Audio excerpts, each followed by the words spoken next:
Hi, everybody. Thanks, Rich, and I really appreciate you telling that story. Hi, everybody. I'm Richard Zack from Eternal Me, and it's great to be here. Thank you very much, Startup Tech Valley, and for everybody coming out tonight. I really appreciate it. A little bit about my background, although you've heard it, most of the salient detail, the salacious details from Rich. I am a serial entrepreneur, and most recently I was the global vice president at Canonical, the makers of Ubuntu Linux.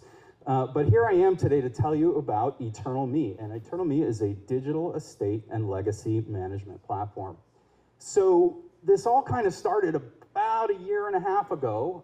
Something happened in my life that changed it forever. That little guy, little Konstantin Zack, was born, and healthy baby, happy, brought him home, spent a few months getting him home settled. And as I was looking to get my next business going, my wife and I decided it was time to do our estate planning, time to revisit that, our wills, our trust, our healthcare proxy, all the things that families need to plan for in the future, because let's face it, the last time I dealt with this was 10 years ago when my other two kids were born. And by the way, I know there's some VCs in the audience. We have a junior associate ready to go here. And for any fishing, sports fishermen or anything, Julia is great at fishing.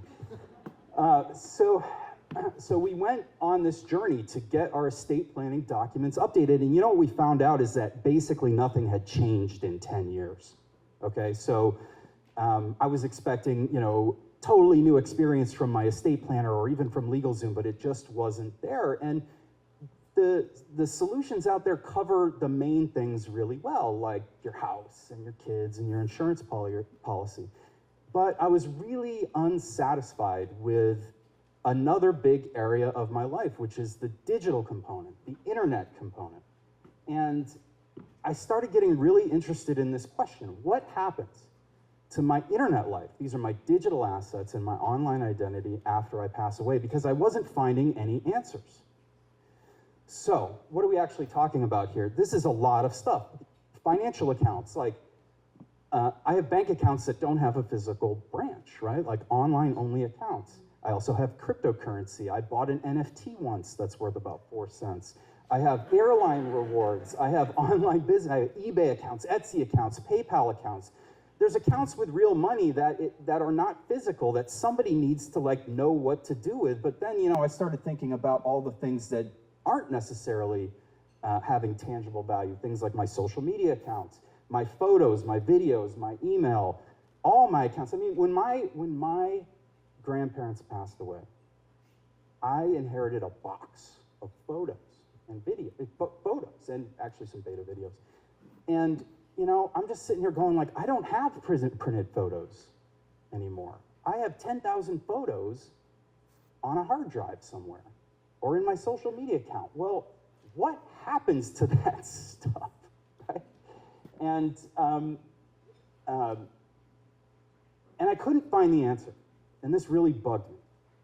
So I started thinking, well, let me look at it from a different perspective. What happens if I don't do anything? Let's just, who cares? What I uncovered was actually pretty alarming. The first thing is that if you don't do anything about this, the first thing you lose is your privacy. All the privacy laws out there that protect our privacy when we interact online, those protections actually end when you pass away.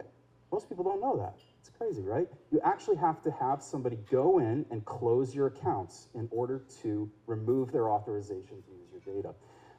Obviously, the next thing is money. If you don't identify these, there's no automatic process, right? Like when you pass away, it's not like, well, every bank now wires the money to my wife. No, they don't do anything unless they get a legal request to do so.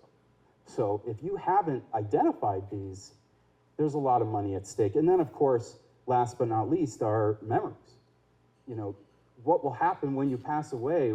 How will the internet remember you? It will remember you however Google decides to remember you, or however Facebook decides to remember you, if anything. And I wasn't satisfied with that. Just wasn't satisfied. So I started looking around for solutions. Clearly, there has to be something out there that does this, and what I found was, in fact, there's nothing. So, what's the answer? how do we do this? Everyone in this room has digital assets. What do we do about it? Well, I'm a software guy, so the solution, I think, is software. Surprise, surprise. I went ahead and built my own estate planning software with easy processes to find and identify my own digital assets. I built this thing for myself. I then expanded it because I said, you know, honey, do you know how to handle my crypto wallets, you know, when I pass away? And she goes, what's crypto? I said, okay, I need another module so I can assign somebody as my digital executor and give them the credentials and the information they need to handle my cryptocurrency. And then last but certainly not least, I created a structure where people could put a website online, myself or anyone could put a website online that's hosted forever. So when I pass away, this website will outlive me. It's not tied to my business or my trust. It's something that will exist in perpetuity. So I built this whole system for myself. I started talking to my friends and family. I found out that we all had this same problem. And so I wrapped it all up into a dashboard, into what's called a setup wizard, where you can easily log in and configure these various elements that integrates with all these different platforms. You can set up your own memorial. Don't worry, Ruth is still alive. This is an example website. But if you go to ruth.jones.memorial, you can pull that website up right now. This is a website that will be hosted forever, and it tells all about this fictional person, Ruth Jones, and her life. And she, as in me, hand-selected all of these photos and all these videos, and this will remain online forever.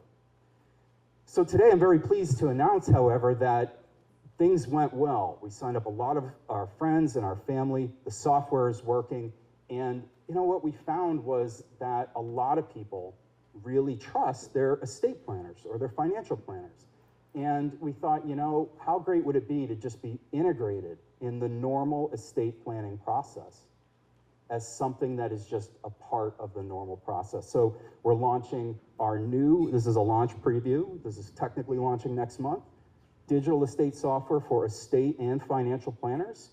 It encompasses all the modules I've just talked about. Estate planning, digital administration has a password manager, secure vault, and the website system. And John was early, but I'm running late. Sorry, give me one more minute. One more minute. The platform includes a branded portal. So for example, we're very pleased to be launching with a Chicago-based law firm, Crane Law Group, next month. So when you log in to Crane Law Group's website, you will experience a secure platform that provides all the different digital estate planning software that we built and all the different features. It's fully supported by my company and myself, and it's very cost effective. It's easy to get set up. This is a no-code solution, and you and your firm can launch this product in days. The team is very experienced. As I mentioned, I've been startup before. I have some great co-founders, and because I am not, unfortunately, a lawyer, we do have 3 lawyers on our board of directors, an estate lawyer, a privacy lawyer, and a cybersecurity lawyer who have really guided the development of this product to make sure that it works legally in harmony in all 50 states. Our business model is software as a service. These are the type of groups we're looking to work with, estate lawyers and administrators, being first up, but this obviously applies everywhere because unfortunately, none of us are immortal. So I want to thank you very much, Startup Tech Valley. I really appreciate your time. Thank you.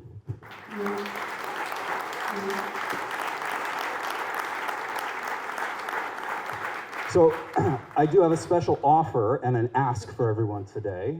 I'm asking for everyone who has an estate planner to please ask your estate planner about digital assets. Please make sure these are being covered one way or another. And if they're not, recommend they talk to Eternal Me. If they sign up, I'll give you a little $250 bonus. Thank you. And are there any questions? Right here. First of all, this is really cool. As someone, I'm thinking about this for my grandparents who are new to Facebook and are on Facebook a lot now.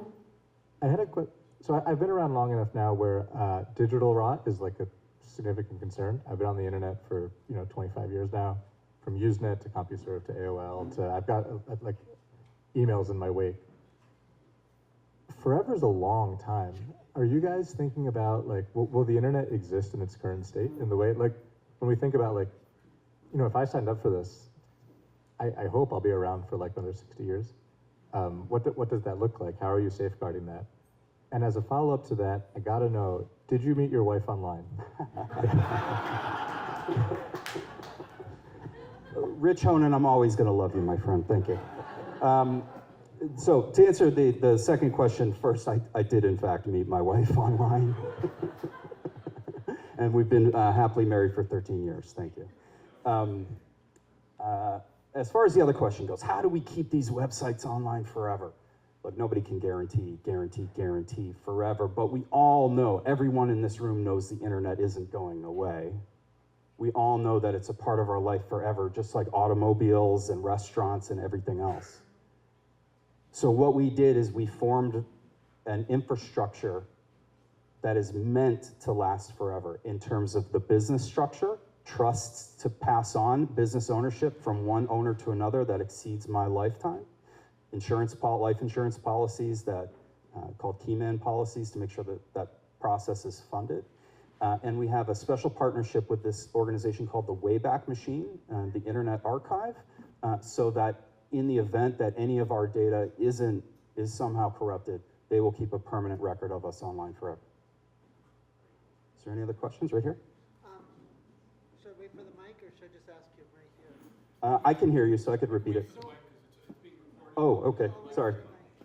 Here he comes. I'll just tell you, I have so many questions to ask after we're done. Okay. But I'm just gonna ask one question on the mic, which is, you said you have 3 lawyers on your staff. Do you have any archivists on your staff?